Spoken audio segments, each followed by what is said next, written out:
Always question coming through a blog. The Chinese believe that running water or warmed in the room, it improves the qi flow. Is there a similar Kabbalistic term for energy? The upper light it actually determines all we have, both in the spiritual and the corporeal realities, which is one reality actually. We're living in some kind of place. In this place, we feel only a small part of it, called this world. We can develop our sense and feel not only this narrow place itself, a fragment of everything, but everything. And then we discover that there is one force that works on everything and turns everything, and it's called the upper force, or the creator, divinity, Avaya, it doesn't matter how you call it, but rules one force. This force actually operates everything. In our world, this force divides into plenty of private forces.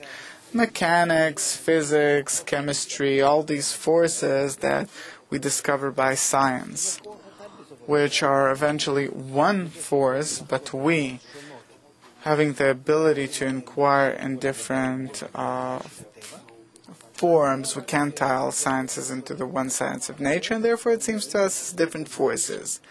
But already there is a conversation about everything being a wave, and depending on its frequency, either it brings me a feeling of solid things, fluid, gas, or not at all, or like fire, plasma, etc.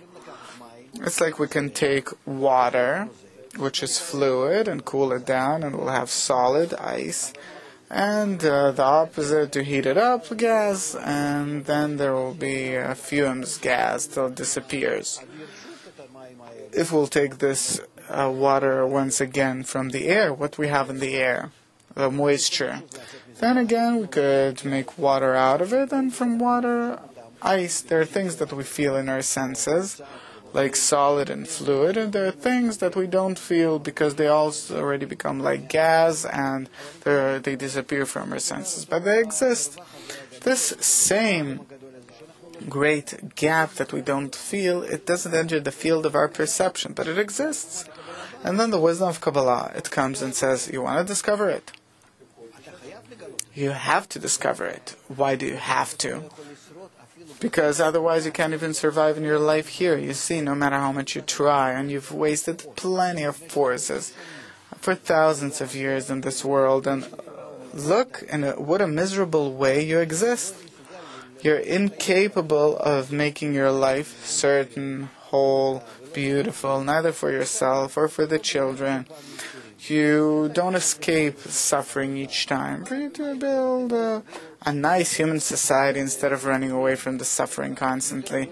What? You can't. You creatures are worse than the animals. Look what kind of a life you made for yourselves.